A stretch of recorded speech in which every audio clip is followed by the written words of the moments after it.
ओम शांति। आज 1 जुलाई 2025 की साकार मुरली। आज बाबा ने कहा, मीठे बच्चे, तुम्हारी बुद्धि में अभी सारे ज्ञान का सार है, इसलिए तुम्हें चित्रों की भी दरकार नहीं। तुम बाप को याद करो और दूसरों को कराओ। प्रश्न, पिछाड़ी के समय तुम बच्चों की बुद्धि में कौन सा ज्ञान रहेगा? उत्तर, उस समय बुद्धि में यही रहेगा कि अभी हम जाते हैं वापिस घर, फिर वहाँ से चक्र में आएंगे, धीरे धीरे सीढ़ी उतरेंगे, फिर बाप आएंगे चढ़ती कला में ले जाने। अभी तुम जानते हो, पहले हम सूर्यवंशी थे, फिर चंद्रवंशी बने। इसमें चित्रों की दरकार नहीं। ओम शांति। बच्चे, आत्म अभिमानी होकर बैठे हो। 84 का चक्र बुद्धि में है, अर्थात अपने वैरायटी जन्मों का ज्ञान है। विराट रूप का भी चित्र है ना, इसका ज्ञान भी बच्चों में है कि कैसे हम 84 जन्म लेते हैं। मूल वतन से पहले पहले देवी देवता धर्म में आते हैं। यह ज्ञान बुद्धि में है, इसमें चित्र की कोई दरकार नहीं। हमको कोई चित्र आदि याद नहीं करना है।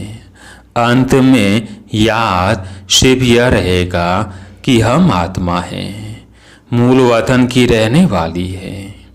यह हमारा पाठ है, यह भूलना नहीं चाहिए। यह मनुष्य सृष्टि के चक्र की ही बातें हैं और बहुत सिंपल है। इसमें चित्रों की बिल्कुल दरकार नहीं, क्योंकि यह चित्र आदि सब भक्ति मार्ग की चीज़ें। ज्ञान मार्ग में तो है पढ़ाई, पढ़ाई में चित्रों की दरकार नहीं। इन चित्रों को सिर्फ करेक्ट किया गया है। जैसे वो कहते हैं गीता का भगवान श्री कृष्ण है, हम कहते हैं शिव है। यह भी बुद्धि में समझने की बात है। बुद्धि में यह नॉलेज रहती है। हमने 84 का चक्र लगाया है, अब हमको पवित्र बनना है। पवित्र बन फिर नए से चक्र लगाएंगे। यह सार जो बुद्धि में रखना है। जैसे बाप की बुद्धि में है वर्ल्ड की हिस्ट्री जोग्राफी, वह 84 जन्मों का चक्र कैसे फिरता है, वैसे तुम्हारी बुद्धि में है। पहले हम सूर्यवंशी फिर चंद्रवंशी बनते हैं। चित्रों की दरकार है नहीं, सिर्फ मनुष्यों को समझाने के लिए बनाए हैं। ज्ञान मार्ग में तो शिव बाप कहते हैं मन मना भव। जैसे ये चतुर्भुज का चित्र है, रावण का चित्र है, यह सब समझाने के लिए दिखलाने पड़ते हैं। तुम्हारी बुद्धि में तो यथार्थ ज्ञान है, तुम बिना चित्र के भी समझा सकते हो। तुम्हारी बुद्धि में 84 का चक्र है। चित्रों द्वारा सिर्फ सहज करके समझा जाता है, इनकी दरकार नहीं है। बुद्धि में है पहले हम सूर्यवंशी घराने के थे, फिर चंद्रवंशी घराने के बने। वहाँ बहुत सुख है, जिसको स्वर्ग कहा जाता है। ये चित्रों पर समझाते हैं। पिछाड़ी में तो बुद्धि में यह ज्ञान रहेगा। अभी हम जाते हैं वापिस चक्र लगाएंगे। सीढ़ी पर समझा जाता है तो मनुष्यों को सहज हो जाए। तुम्हारी बुद्धि में यह भी सारा ज्ञान है कि कैसे हम सीढ़ी उतरते हैं, फिर बाप चढ़ती कला में ले जाते हैं। बाप कहते हैं मैं तुमको इन चित्रों का सार समझाता हूँ।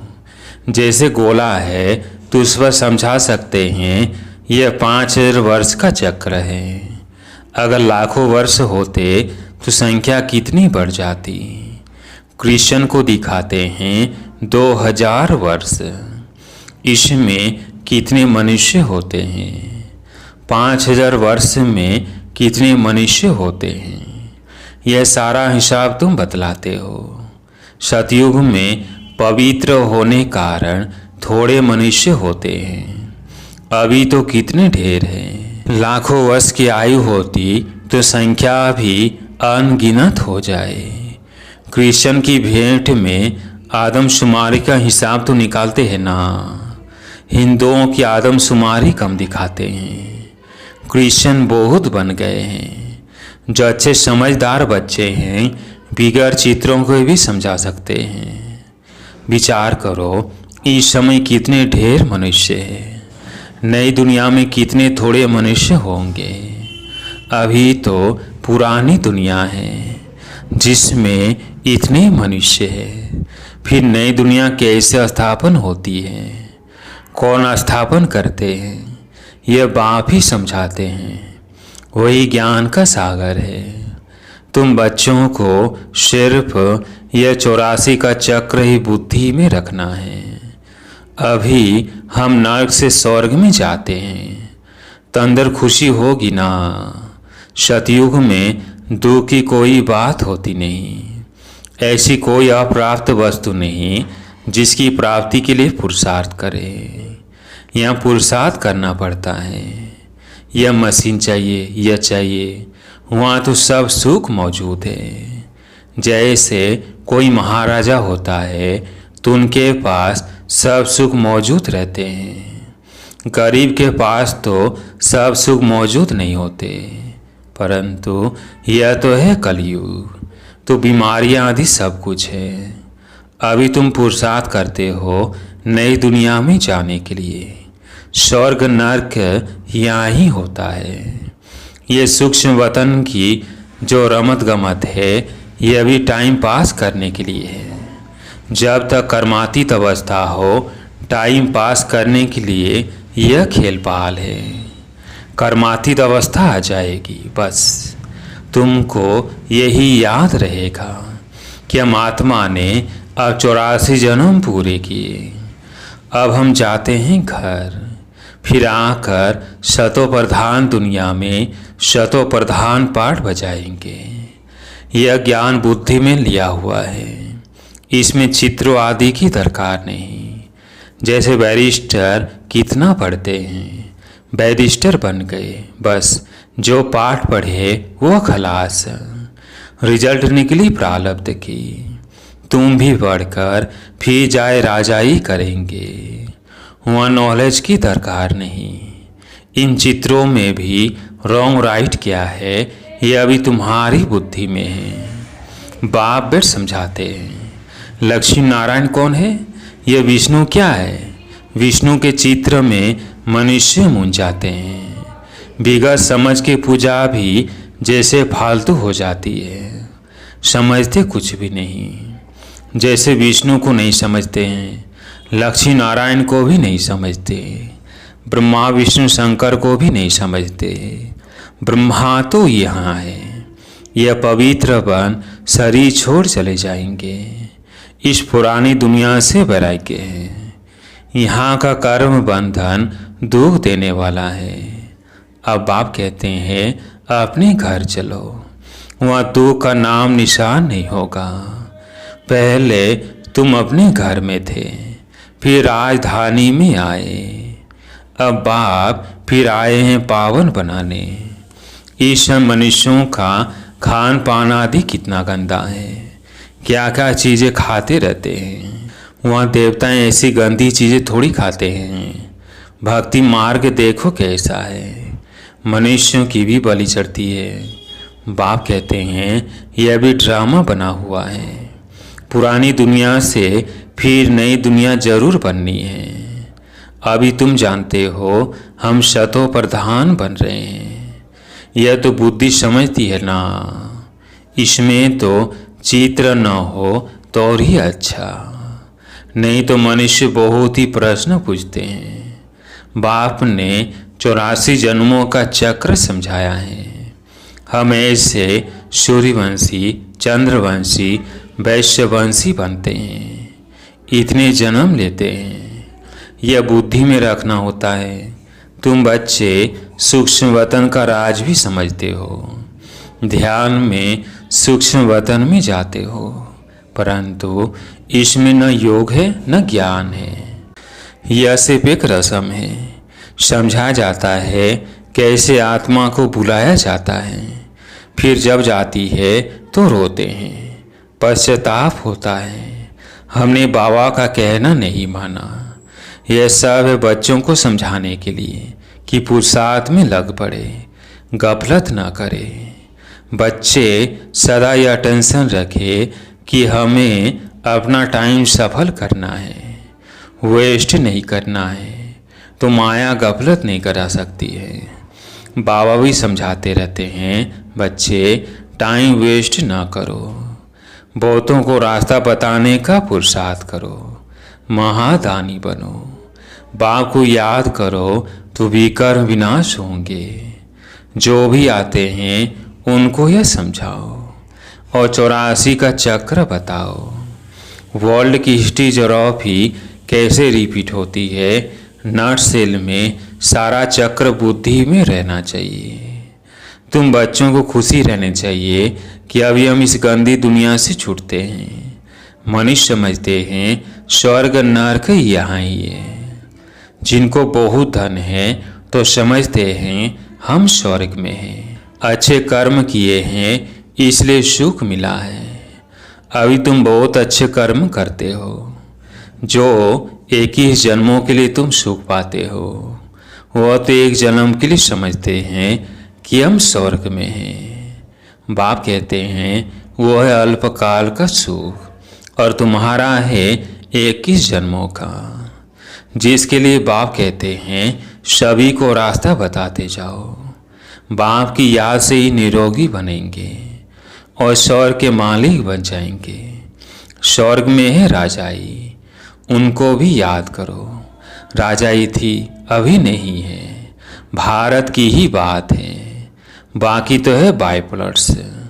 पिछाड़ी में सब चले जाएंगे, फिर हम आएंगे नई दुनिया में। अभी समझाने में चित्रों की दरकार थोड़ी है, यह सिर्फ समझाने के लिए मूल वतन सूक्ष्म वतन दिखाते हैं। समझा जाता है बाकी यह तो भक्ति मार्ग वालों ने चित्र आदि बनाए हैं, तो हमको भी फिर करेक्ट कर बनाने पड़ते हैं। नहीं तो कहेंगे तुम तो नास्तिक हो, इसलिए करेक्ट कर बनाए हैं। ब्रह्मा द्वारा स्थापना, शंकर द्वारा विनाश। वास्तव में यह भी ड्रामा में नोंद है, कोई कुछ करता थोड़ी है। साइंसदान भी अपनी बुद्धि से यह सब बनाते हैं। भले कितना भी कोई कहे कि बॉम्ब्स न बनाओ, परंतु जिनके पास ढेर है वह समुद्र में डाले तो फिर दूसरा कोई ना बनाए। वो रखे हैं तो जरूर और भी बनाएंगे। अभी तुम बच्चे जानते हो सृष्टि का विनाश तो जरूर होना ही है, लड़ाई भी जरूर लगनी है, विनाश होता है, फिर तुम अपना राज्य लेते हो। अब बाप कहते हैं बच्चे सबका कल्याणकारी बनो। बच्चों को अपनी ऊंच तकदीर बनाने के लिए बाप सीमत देते हैं, मीठे बच्चे अपना सब कुछ धनी के नाम पर सफल कर लो। किनकी दबी रहेगी धूल में, किनकी राजा खाए। धनी यानी बाप खुद कहते हैं बच्चे इसमें खर्च करो, ये रूहानी हॉस्पिटल यूनिवर्सिटी खोलो तो बहुतों का कल्याण हो जाएगा।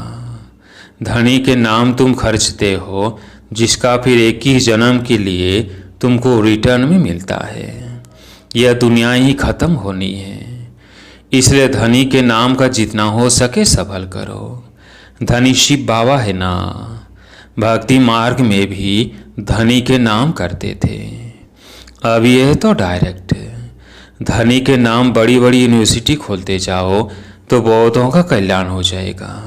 एक ही जन्म लिए राज्य भाग्य पालेंगे, नहीं तो यह धन दौलत आदि सब खत्म हो जाएंगे। भक्ति मार्ग में खत्म नहीं होते हैं, अभी तो खत्म होना है। तुम खर्ची फिर तुमको ही रिटर्न मिलेगा। धनी के नाम पर सबका कल्याण करो तो 21 जन्मों का वर्षा मिलेगा। कितना अच्छा समझाते हैं, फिर जिनकी तकदीर में है वो खर्च करते रहते हैं। अपना घर बार भी संभालना है। इनका यानी बाबा का पाठ ही ऐसा था। एकदम जोश से नशा चढ़ गया। बाबा बादशाही देते हैं, फिर गदाही क्या करेंगे। तुम सब बादशाही लेने लिए बैठे हो तो फॉलो करो ना। जानते हो इसने कैसे सब छोड़ दिया। नशा चढ़ गया। ओहो, राजाई मिलती है। अलब को अल्लाह मिला तो बे यानी भागीदार को भी राजाई दे दी। राजाई थी, कम नहीं था। अच्छा फर्टाइल धंधा था। अब तुमको ये राजाई मिल रही है तो बहुतों का कल्याण करो। पहले भट्टी बनी, फिर कोई पक कर तैयार हुए, कोई कच्चे रह गए। गवर्नमेंट नोट बनाती है, फिर ठीक नहीं बनते हैं तो गवर्नमेंट को जला देने पड़ते हैं। आगे तो चांदी के रुपये चलते थे, सोना और चांदी बहुत था। अभी तो क्या हो रहा है, कोई की राजाई, कोई की राजा खा जाते, कोई की डाकू खा जाते। डाके भी देखो कितने लगते हैं, फैमन भी होगा। यह है ही रावण राज्य। राम राज्य सतयुग को कहा जाता है। बाप कहते हैं तुमको इतना ऊंच बनाया, फिर कंगाल कैसे बने। अब तुम बच्चों को इतनी नॉलेज मिली है तो खुशी होनी चाहिए। दिन प्रतिदिन खुशी बढ़ती जाएगी। जितना यात्रा पर नज़दीक होंगे उतनी खुशी होगी। तुम जानते हो शांति धाम सुख धाम सामने खड़ा है। बैकुंठ के झाड़ दिखाई पड़ रहे हैं, बस अब पहुँचे कि पहुँचे। अच्छा, मीठे मीठे सिकिलदे बच्चों प्रति माता पिता बाप दादा का याद प्यार और गुड मॉर्निंग।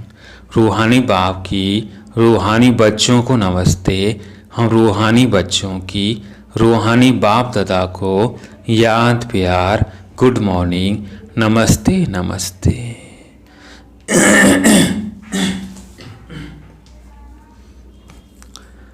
धारणा के लिए मुख्य सार। पहला पॉइंट है अपना टाइम सफल करने का टेंशन रखना है। माया गफलत न करा सके, इसके लिए महादानी बन बहुतों को रास्ता बताने में बिजी रहना है। दूसरा पॉइंट है अपनी ऊंची तकदीर बनाने के लिए धनी के नाम पर सब कुछ सफल करना है। रूहानी यूनिवर्सिटी खोलनी है। आज प्यारे मीठे बाबा का वरदान। ऊंचे तो ऊंचे बाप को प्रत्यक्ष करने वाले शुभ और श्रेष्ठ कर्मधारी भव। ऊंचे तो ऊंचे बाप को प्रत्यक्ष करने वाले शुभ और श्रेष्ठ कर्मधारी भव। जैसे राइट हैंड से सदा शुभ और श्रेष्ठ कर्म करते हैं, ऐसे आप राइट हैंड बच्चे सदा शुभ व श्रेष्ठ कर्मधारी बनो। आपका हर कर्म ऊंचे तो ऊंचे बाप को प्रत्यक्ष करने वाला हो, क्योंकि कर्म ही संकल्प व बोल को प्रत्यक्ष प्रमाण के रूप में स्पष्ट करने वाला होता है। कर्म को सभी देख सकते हैं, कर्म द्वारा अनुभव कर सकते हैं। इसलिए चाहे रूहानी दृष्टि द्वारा, चाहे अपनी खुशी के रूहानियत के चेहरे द्वारा बाप को प्रत्यक्ष करो। यह भी कर्म ही है। आज का स्लोगन। रूहानियत करते हैं नैनों में पवित्रता की झलक और मुख पर पवित्रता की मुस्कुराहट हो। रूहानियत करते हैं नैनों में पवित्रता की झलक और मुख पर पवित्रता की मुस्कुराहट हो। आज का व्यक्ति सारा। संकल्पों की शक्ति जमा कर श्रेष्ठ सेवा के निमित्त बनो। जैसे आजकल सूर्य की शक्ति जमा कर कई कार्य सफल करते हैं, ऐसे आप संकल्प की शक्ति जमा करो, दौरों में भी बल भर सकते हो, अनेक कार्य सफल कर सकते हो। जो हिम्मतहीन है उन्हें वाणी के साथ साथ श्रेष्ठ संकल्प की सूक्ष्म शक्ति से हिम्मतवान बनाना, यही वर्तमान समय की आवश्यकता है। अच्छा, ओम शांति।